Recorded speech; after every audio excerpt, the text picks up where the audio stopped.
Hi, Juan here with Político, a Spotify original from Anchor.fm, or now known as Spotify for podcasters. Do you want to make a podcast just like this one? Maybe better. I'll let you decide. It's easy and as simple, literally at your fingertips. If you go into your app store, you can download Spotify for podcasters, or you can visit the web browser at podcasters.spotify.com to start a free account today. With Spotify for podcasters, you will be able to upload your podcast to all platforms, including Spotify, Google Podcasts, Apple Podcasts, Amazon Podcasts, and all the other platforms out there. You can also create video podcasts, which can be uploaded to YouTube or other streaming platforms. At the same time, you can create interactive phase for your fans. This is Q&As, polls, and even invite your fans through a link that would allow you to talk to them on a one-on-one podcast. With Spotify for podcasters, you can also earn money, including a podcast subscription and ads just like this one. All the best and totally free. There's literally not a catch. So since we found Spotify for podcasters, we have been working to make our podcast better every day, and I highly recommend it. If you want to start your podcast, definitely give it a try. Download Spotify for podcasters, the app, or go to www.spotify.com/podcasters to get started today.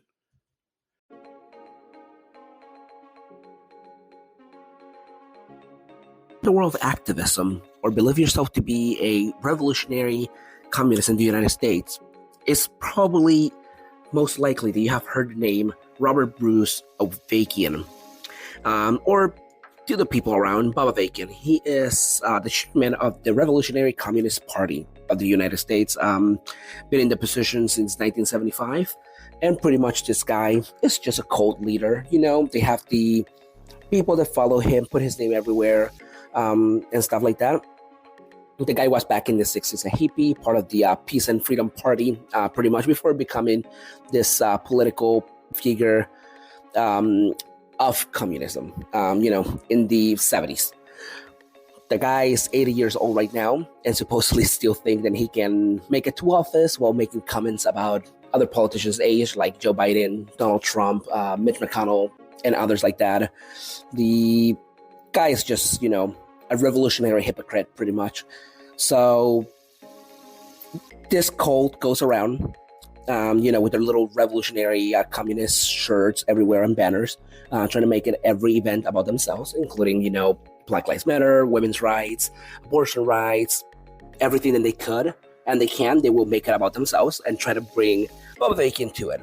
He's also a writer with over 7 books, mostly the New Communism, which explains his agenda of how he wants to be the ruler of the world, but do not want to run for office. Instead, wants to do a hostile takeover and name himself the leader. You also have the basics, which is just literally their Bible. They use this as their Bible. It's called the Basics from the Talks and Writings of Bob Avakian. It's spelled capital B, capital A, and then the word six, S-I-S, meaning S-I-C-S, all lowercase. Honestly, this book is just capitalist idea from a communist. Very hilarious. It's $5.99 on Amazon.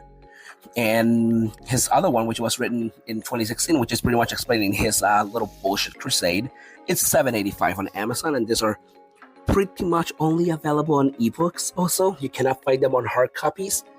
They do have a little library, the Revcoms, where they sell you books for overpriced, used books, pretty much. But, these are the kind of bullshit that these people do. So, myself, knowing how much I don't like them, I apologize also for my language in this podcast, in this episode. But, yeah, I decided to do a podcast and explain a little bit about the modern communism and communism in America as a whole. So, with that said, let me introduce you to Mckenzie Levi. Mckenzie has been a candidate for U.S. Representative, Mayor of Lakewood, Representative to the U.S. Ohio District 9, and he's also a artist with videos, music, a author for some of his screenplays and books. Specifically, he has a screenplay, Crusade, his Crusader Phobia book, which we will be talking a little bit later on, and The Watcher of Willow Creek. He has some artwork, and he's been in the news plenty of times. A very famous guy. He is a public safety person in the community in Cleveland. On top of that, he is documentary recorder, and he's own celebrity, I guess, here in the Cleveland neighborhood. So with that said, let's get together with Mckenzie Levi. Let's roll one of his songs before we actually get to know a little bit more about him. So let's roll his song, Holding a Sign.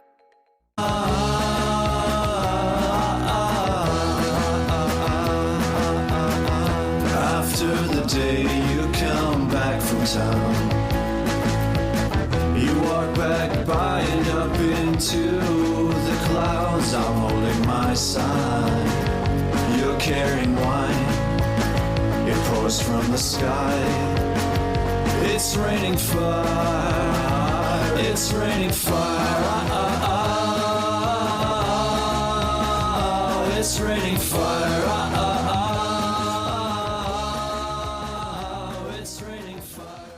So do you want to introduce yourself? Tell me a little bit more about you and what you do.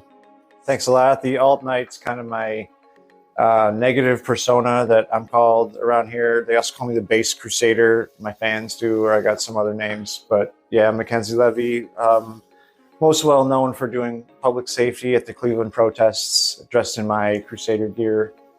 So, and most of the time the protests are a bunch of communists going out to agitate. So that's why Juan brought me in today. So I wanted to ask you before I jump into the questions personally. I know you just released a book about Crusader phobia, which is the title of the book. Can you just say a little bit about it before we start so we can share with the people? It's kind of just my origin story as to how I decided to become the Crusader Knight and to start to go out in public like this. And it touches on how I got into medieval reenactment and why I like the Crusades. And it's got a chapter about how I went on my own crusade. I went to the Middle East looking for the Ark of the Covenant. And then it's got a bunch of chapters when I came back, and then I started going out in downtown Cleveland doing public safety up until the time of the 2018 Kent State Open Carry Walk, where I had a wild day with my shield, just like stepping into the line of police that were stopping Antifa, and I got to get some nice shield bashes in there. And so that's kind of where the story leaves off, and I'm working on a follow-up to that. The sequel. I'll be part of that sequel, I'm guessing. For sure, yeah. I didn't meet one until 2020.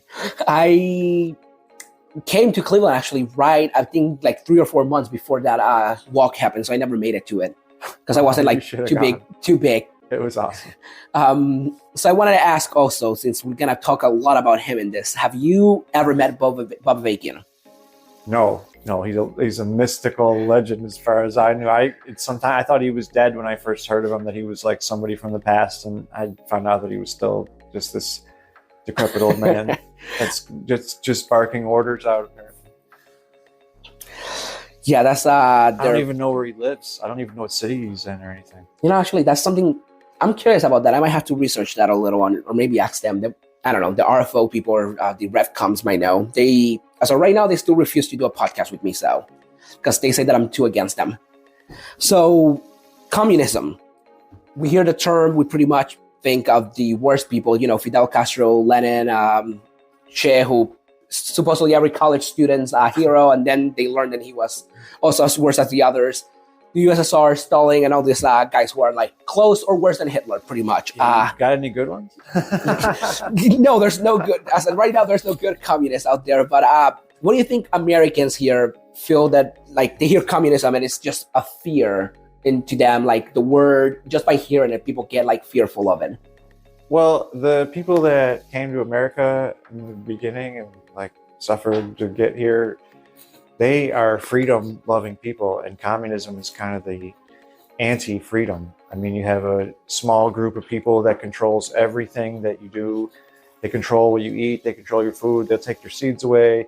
And so for Americans who are independent type people, that is the opposite of the way that we want to live. So and also communism has a way of kind of subversively taking over. So it's like some kind of weed that grows up from underneath your house, and that's why it's scary, because you might not catch it, and all of a sudden it's grabbed a hold of things too much, and now you're headed towards communism.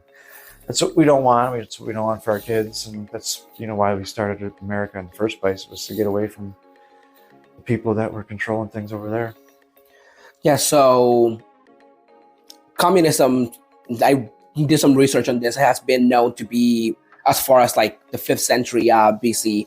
So it has been practiced for so long. We have never seen it working in a way that is supposed to, at least how the books describe it. Regularly, it just ends into fascism, like cover as communism, and they just keep the communist name, and they keep following the communist agenda, but also make it into a total like dictatorship onto it. What do you think it has never worked specifically how they want it to work? How like the Antifa describe it? It's supposed to work. I think that it has been successful many times, but that the people that were implementing it, the way that it worked out was exactly what they wanted to happen. So when you're talking about people like Lenin and all the people that died underneath him, like that was something that he smiled at. That so much every time. I mean, I don't know what the definition of not working is, because a lot of these communist regimes have lasted a long time. They've lasted decades. So they've functioned the way that they intended to function. So I don't know what is the communism that you young people think that, what do you think it's supposed to be? So, and like, I'm going to use the definition, like, anti-fascists, like the like American communists use regularly, which is government where everybody's treated equal. It's like a socialist society, so everybody's treated equally. There's like, capitalism is not above everything. Like, it's about the people and not the businesses, and the state doesn't own what you have, which is pretty much not really communist. It's just a democracy, but they call it communism because it has some parts of communism and socialism. So it's the next step out of capitalism. That's what is attractive about it. It's like, it's pretty much what they want. Yeah, not personally myself, but got a capitalism because it's not going good for me. It's already been, that game's been won. So what's the next phase? And there's not really anybody else who is recommending or suggesting another system. It's kind of like, what else is there that you can do besides this capitalist system? And so capitalist system. So they're saying, all right, communism, where we think that we'll be equal. But I mean, they will be equal, but everyone's going to be equal in a horrible way, where they're going to live in a tiny little apartment, and the government's going to control everything that they do and eat and say and think and put in their bodies. So that's the goal. That's where we're headed towards. So that one's probably going to be successful too. It's already happening in a lot of places around the world, and even in America. Right. So that sounds pretty much about what's going on. So branches of communism, referring to, there's the neo-communists, which is pretty much the communist loving. There's still, in the United States, I met a couple Soviet communists. They still go to our protests and stuff, and they just want the Soviet Union to be like revoked or something, bring back. There's the Avakian communists, which are the ones that we have mostly like, been hand to hand with. They're worse than neo-communists, to my knowledge. They sound like they're from the Galactic Federation, the Avakian communists. Yes, they're just, they're like this little cult to be exact. And currently, they're the most popular communists are the Revcoms, which is pretty much the Avakian communists. It's just, as I mentioned, a cult that followed this old man who fights for liberty, quote unquote, there, and freedom. So do you think that these people are like closeted fascists, pretty much like Fidel Castro, and think that once Avakian take over, because they don't want a democratic taking over. They don't want us to vote him in. No, they want him to go through, again, a quote unquote revolution, take over the White House, take over the government, and he's going to be the one and only leader. And then the people and he appoints to be under him are the ones in the next step. Do you think they're like as worse as, do you think that it will be as bad as like Castro, Stalin? Like, do you think their belief is like that? I think it's already getting to that point in the U.S. government now, where it seems like some of our government agencies kind of act like the KGB, and they kind of function and shut down things like communist governments do. So, but as far as like Avakian taking leadership power, like he's already doing his part. He's like a strand in of string and the big rope that's going to be global communism, and he's doing his part. And I would see his logo at the protests here in Cleveland, but I would see them in the news at different volatile protests around the country, and like front and center, I'd see those his logo, his group, and those shirts, and I'd say, well, that's inorganic because it's his people, and the news would portray it as these protesters, but it's like, why don't they say refuse fascism or RevCom? So I would email the people and I would say, hey, are you aware of this group? Are you aware that Bob Avakian is putting all this stuff out? If you just like got a handle on him or expose this, then you wouldn't have this group like burning the flag in front of this thing because it's just them.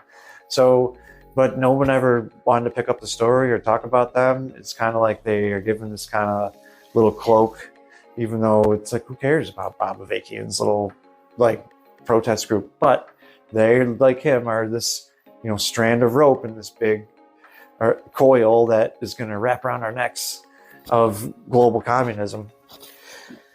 Yeah, that's their typical thing. I have invited them to other events, then they probably will not be able to recruit their communists, to do their recruitment and like recruitment, get communists in, and they have declined the offers regularly. There are events that are community-based events, but they don't want to because they cannot do any kind of recruitment. I even invited them to march at the Puerto Rican parade, and they refused. So their recruitment is kind of underhanded too, because they prey on young people who see communism as a counterculture movement that they want to join, and so, or people that just are going to protest because they are concerned about a specific issue, and then they're always there, and so they kind of gently or talk to them about what they do, and they don't hit them with the hard communism at first. They're not like giving them a flyer with the hammer and sickle on it. But once you get into their stuff, it's like, oh, they are the hammer. They're the same thing as the first guy that you described that wants Soviet Russia back. They're the same thing. Yeah, they're pretty much. Hide it. When I met them back in, I believe it was 2019, 2020, they were all the time, they're like, we just refuse a fascist America. Like, they were here to like stop Donald Trump, never hand me anything other than, that bullshit literature with their orange and black kind of empty background. And, oh yeah, like we refuse fascism. We're just an organization against Trump. No history behind them. And then I did more research and find out that they were like this cult of communists. And they just changed their name when Trump got in because it was an opportunity, because they knew that there was going to be a lot of people on the streets, a lot of people pissed off. It was like, oh, here we go. We can get people to take our movement for us. I've seen them give money to people, like $20 for them coming to the protests and wearing one of their shirts. So again, it seemed to me like an inorganic thing. And there's people, they were a little bit more active before you joined in the protest scene in Cleveland. So they would really jump when there was something going on. It was like they were being paid. It was like, oh, we have to be there right now because this little piece of news came out, and they would run out on like a Tuesday afternoon. They'd be in front of the state or the federal building where no one's inside doing a protest, and then the news would be there to cover it, even though there's no one even watching it. So. Yeah, last time I heard, actually, they don't get paid. They paid to be part of this little cult. What? So they give a percentage of their like checks or whatever to be part of this. They must really be a cult. They really idolize this guy. He's like, it's really a cult. But talking about cults, so separation of church and state, we pretty much have our separation. We want this church and the state. Most people do want to be separate, but with their communist beliefs, and this is pretty much coming from one of their members. I can't remember his name.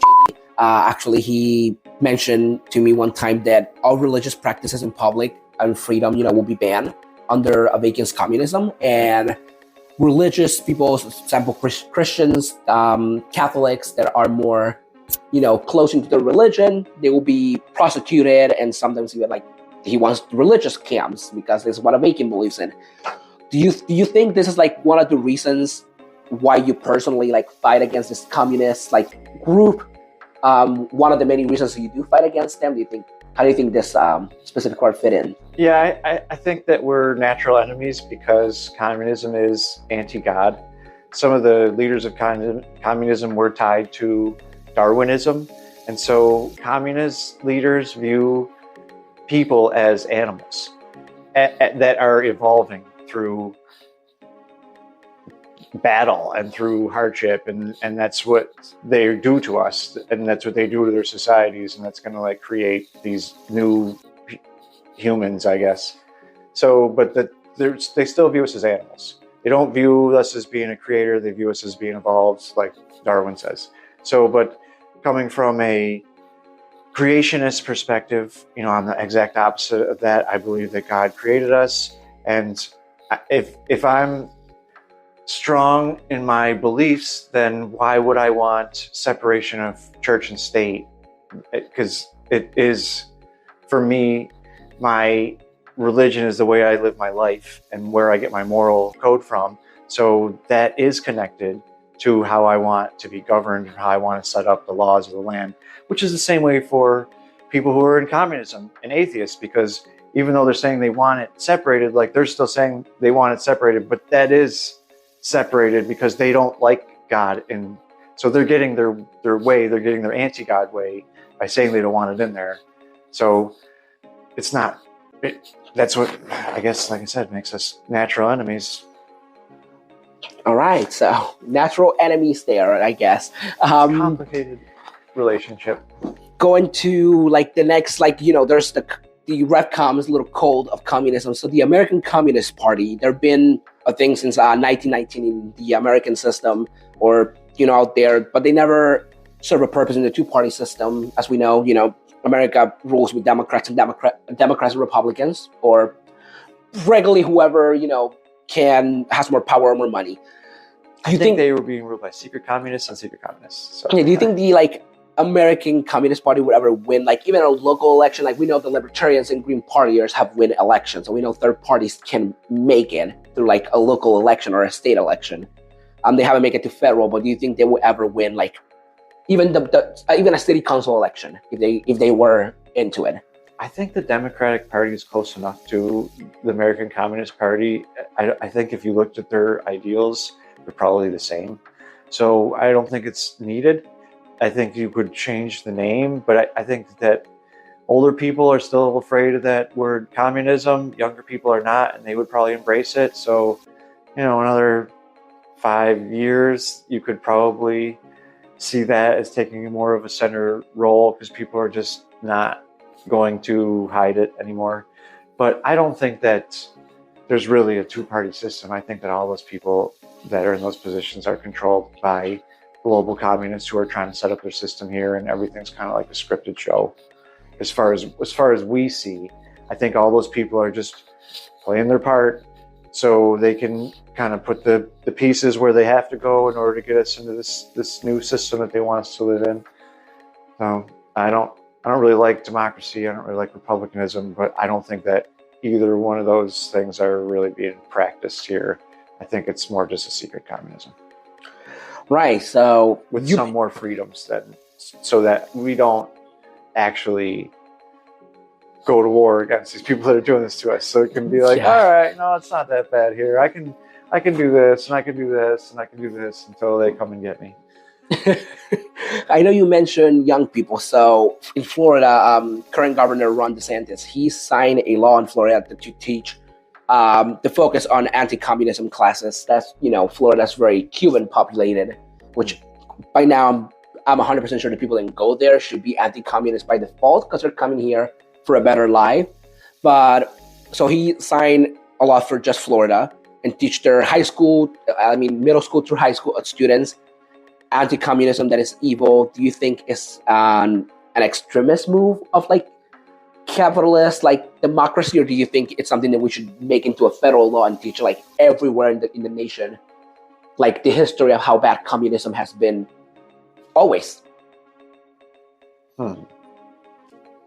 Should the government dictate the way that history is taught in schools? I guess is the question, because there's all these different views of history, and I didn't know much about communism because they didn't teach much about it in school. So I didn't know about the horrors of the 20th century and the millions of deaths because they just didn't talk about it because it's not part of the curriculum. So do I think it should be added to the curriculum? Probably. Do I think that it should be government enforced? I'm not sure. I don't like government enforcing much, They've been lately enforcing way too much. Yeah. So this one is just a random question I added here to ask you. And do you feel that DC Comics should cast you as their like shining knight with vigilante character? I am available. I have acting history, so I'm available to any of these studios or even like independent people if they're shooting stuff. Like, I'm still willing to do on-screen stuff as long as I can be my Crusader. Yeah, I heard James Gunn, the current CEO of DC Comics, is looking to make a Shining Knight movie. Oh yeah, I'm a huge DC Comics fan, so I need to send. I've been like telling him that I know someone on Twitter. I've been always like commenting, I know someone who can do it. Oh cool. Well, if you do it, I'll give you an agent fee for sure. Oh, there you go. I'll be the agent. I'm okay with that. So back to the communism here. So after World War One, the U.S. deported over 3,000 people suspected of communist activity. Pretty sure they probably still do it today if they will find people, and they could. To me, when I heard that, it just sounded like the Salem witch hunts in like the 1600s. What was the year? That was during World War II. World War II? Yeah, World War One. Sorry. Oh, well, World War One. I mean, even if they got a trickle of information over here of what was going on with the communists over in Europe, like I would have been like, okay, those people, maybe you have to go. If you're trying to do anything like that here, then that's going to be a problem for the whole rest of the country. So I think that people were especially nervous back then with those kind of things going on, and they had the power to do that. You couldn't do that right now. You couldn't deport all the communists in America. I mean, I don't want to say that it's a good idea, but I also don't want to say it's a bad idea. As long as you have enough evidence. They could go have their experiment of communism somewhere, but like I said, I'm not quite sure I understand what their experiment entails. Where do they all have to do work? It seems like it's just that the government controls everything in communism. They control all the means of production, they control the food, they control the information, they control everything. So what is it that these people are aspiring to? Just that they're financially equal and that they all live in the same little houses? Sounds boring. Yeah. So have you ever personally agreed with anything the Revcoms and their communist code have ever like fought against, protested against before, or like ever done? I don't think any of their protesting is genuine. I think they always go out when they know something is agitative because their goal is agitation. So do I think that they genuinely believe the things that they are doing and protesting against? Probably, because it's part of their ideology. But no, I don't think I agree with anything that they've ever protested against. I mean, maybe I'm not a Trump fan, so I don't really. If they were really just like against Trump, like I don't care. They could be against Trump. Like I voted for myself, not Trump. I wrote myself in. So in that case, I guess I do agree with them. It should have been me as president. There you go. So going back to the Revcoms here, so they regularly argue that communism, primarily their communism, some socialists also agree the same thing, that it's more about the people, less about corporations, Wall Street, and all that, big money people, or even Trump. So do you think communism will be more about the people, how they claim that it will be like individual, like, or would it be like, like Cuba, where screw you, you say something against like the Castros and you're done? It wouldn't be like about the individual, really. It would be more about the person in power. No, I think there's way too many powerful businesses that are all pushing towards the same goal, and so you have these like World Economic Forum, and you have the UN, and you have the BlackRock company, and you have all these organizations, and you have the like wealthiest people in the world, and they're all working at the same goal to try to get us into this global communism. So what was that question again? Do you think that communism is about the people? It's not about the people. It's about those people getting to control the world that they want, to control it the way that they want it, because I don't know. I think because it's easy. It's either because it's easier to control the population the way that they want to set up the world with these different districts in the United States where everyone has to live in cities and you're not allowed to travel outside your city. And if you do get a pass to go to the wilderness, there's special like trains that take you out there just to a little part and you get to go back. But the rest of the country and the wilderness and the woodlands are not lived in. And the people all live in cities and small apartments. And so it's not going to be about people. It's about the control of the global elite. Right. So this is one of my last questions for you. It's Che and Lenin. They're both seen as quote unquote like gods of communism here. Do you think, and specifically to younger communist believers, do you think that they like actually understand the pain and suffering and inhumane ways and these people led through history, and specifically like Lenin and the USSR? Like, do you think they actually understand that to like know that, to know and believe that these people are gods, or do you think they just brainwash like the ref comes due to younger people? Most people are nice people, so they wouldn't like walk around with like a serial killer on their shirt unless they're trying to be edgy. So I think those people are trying to be edgy and wearing stuff that kind of is provocative. And those leaders are provocative because what they did, and also it's provocative to be a communist against, boomers and people like me. It's like, hey, we don't like that around here or whatever. So they do that because it's like, I'm gonna do this because it's against what you guys want. So in that way, I think that's why they wear those shirts. I don't think that they are really thinking about the people that suffer underneath those leaders when they put them on. I agree with that. I think I seen a couple people with Che shirts. Even like my sister was this huge like Che fan, and then she like started reading, and she's like, "Oh shit, everything I've been like taught in college was not good." I'm like, "Yeah, you should like actually do your own research and not believe what your professors in the history books are telling you half of the time." But so kind of, I don't know. It's easier to brainwash Gen Z than anybody else, or like those millennials. Yep, they got a nice system on how to brainwash people en masse, and it's been working pretty good. It really has. So, with that, anything you want to add to this conversation relating, the revcoms, yourself? Anything you want to like point out? There's still time to turn back. I mean, if you just, it seems like this ball that's rolling, there's no way to stop it, and they really do have a lot of power right now. And they're boxing us into a really bad life, but I don't know, we could still resist, and it'll be fun to resist it too. It'll be kind of like a video game, I guess. But this is a good podcast. I'm looking forward to hearing your other guests. It sounds like you got some big people lined up, and I want to hear your flat earth debate too. Yeah, that one is already posted. I also need to link to that. That's episode 2 actually. It's been out with a couple others. I have some on legalization of cannabis, and there's one of abortion rights too, that I have opposites. I have someone who believed in it and someone who didn't believe in it. So cool. That's what I'm trying to bring a little bit more of that into the podcast.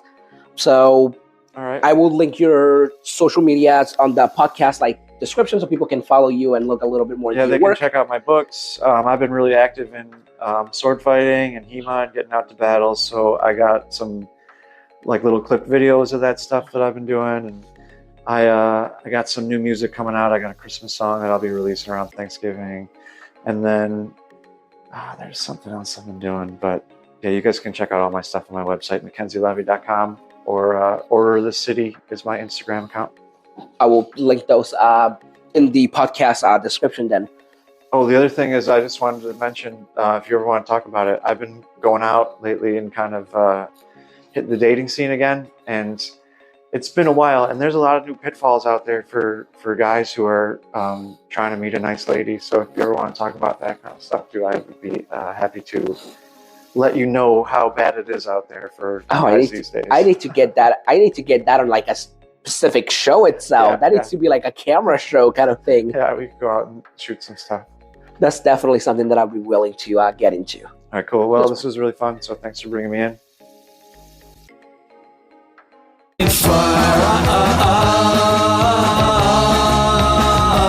it's raining fire. It's raining fire. It's raining fire.